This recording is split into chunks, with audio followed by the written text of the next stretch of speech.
You want to take your children outdoors more, but you are scared. I get it. This is one of the most common responses I get whenever I'm teaching this material or I'm presenting at conferences.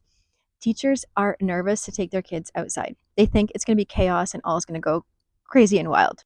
Well, it could be the case, but with routines and intentional strategies put into place, you can be calm and confident as a leader, and you can have a successful lesson outdoors with the kids in your care. Stick around, and you'll learn these 7 top routines that you can apply in your lessons this school year. I'm sharing them with you here so that you can be successful, because this is my goal for you as a teacher and leader to be confident and capable and competent in taking learning onto your school grounds more. It is possible with the routine and structure. You've got this. These are things you want to establish with your class before ever going outdoors. One, for your own peace of mind and, of course, safety, is to have an active communication line with the administrative staff in your school. I always told my secretary, who was our point of contact, if I was taking children outdoors, or I would tell a neighboring teacher colleague, so someone always knew where we were. So our school has a walkie-talkie system, but as a teacher leader nowadays, you probably also have a smartphone. So just having that with you gives you that access to call somebody or them to contact you if need be.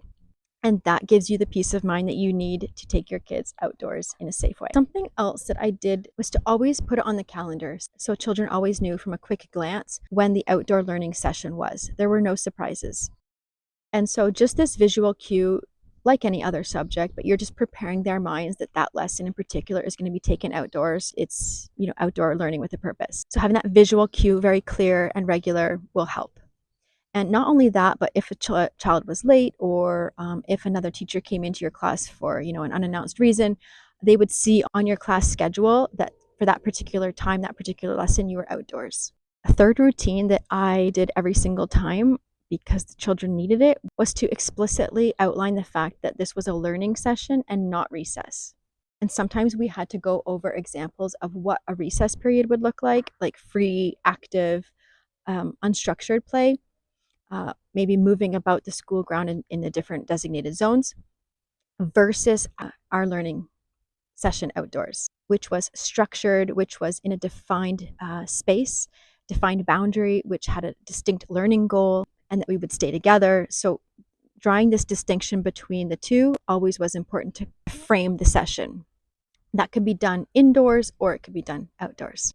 This is something that you can say to your students every time to help them prepare for your learning lesson outdoors. This is our outdoor learning session.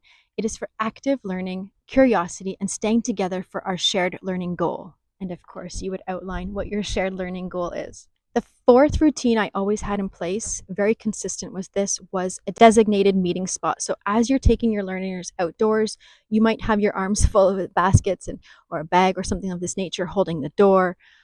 You always had a designated meeting spot on the playground where you would always meet for your learning session. So say if you had a painted circle on the ground, or a hopscotch, a bench, stairs out front of your school, wherever it might be, you have that designated safe spot where all the children meet. So as soon as they're being led outdoors, they go exactly to that spot.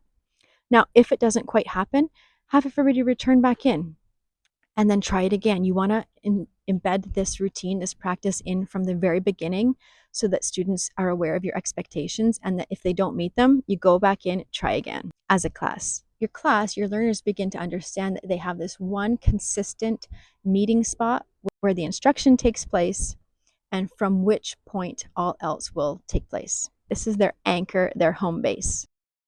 From this learning spot, you count your students, you know exactly who's with you, you know how many need to return. You have your learning goal, you have your materials set, you set the boundary, so where will that lesson in particular take place, and you clearly identify the boundaries, anything else pertinent to your lesson, who will be working with who, etc. Routine number 5 of 7 is managing materials. What goes out comes back in. So I like to make each child personally responsible for their materials, and each person gets what they need, and they must return with that same equipment, whether it be for movement skills, whether it be for something related to language literacy. Children are actively responsible for what they take outside.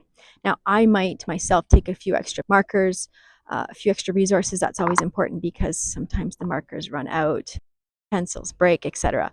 So you want to be prepared in that way, that you have sort of, a little bit extra for incidentals, things that happen. But essentially, in having each child manage their materials, you are embedding this notion of responsibility, of care for our resources, and to know that we need to bring everything back inside. It doesn't hurt to mid-lesson call everybody back and just check in on their material management. This shows them that you are regularly paying attention to this and that you are encouraging, again, this care and attention for them to manage what they've brought outside.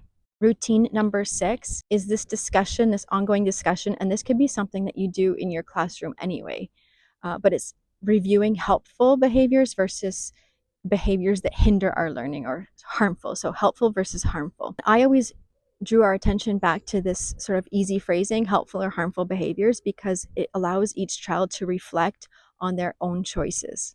And they're sort of evaluating, are they helping the group or themselves get towards the learning goal, or is what they're doing sort of preventing and hindering any progress? This can be applied across subjects, across situations, across learning environments, to help keep them focused on your learning goal and the desired outcomes for your lesson. Last but not least, one of the most important and something that I would definitely practice in class before taking my class outdoors is deciding on an attention signal. And this signal demands their attention instantly. Your distinct signal demands that they freeze on the spot and all eyes on the teacher leader. And you could tell them this perhaps is just for clarity on an instruction, a question maybe that students keep asking and you'd like to address it with the whole class. Or it could be something more significant, like one of the students is hurt and needs our attention, so everybody needs to come back quickly. And so having this instant signal practiced, refined, and mastered will give you that peace of mind when sort of in the class, will give you that peace of mind when you take your class outdoors. So master number 7 on the inside first. 7 must-have routines. There you go, that I strongly suggest you put in place so that you feel confident, competent, skilled in taking your learners outdoors more. Get them that vitamin nature that they so need for their well-being. And guess what? You'll benefit too. With the routine, with the structure, with the streamlining, you will feel so much better. Repeat regularly, repeat as necessary, and embed this established routine with your class today. Let me know, is there something else that you would add or that you have added with your class? Down below, I share one more that was pertinent when I worked at a public school in a little bit of a sketchy area. So read below for a bonus number 8. If you're new here, hi, welcome. I'm Laura McGahee, founder of Mary Nature Education. And my goal for this is to really give you, the teacher and leader of children, the tools, the confidence, the skills necessary to take learning outdoors more. If you've already watched previous videos, well then thanks for being here. I appreciate you. And if you haven't yet, hit subscribe, be notified when my next video comes out.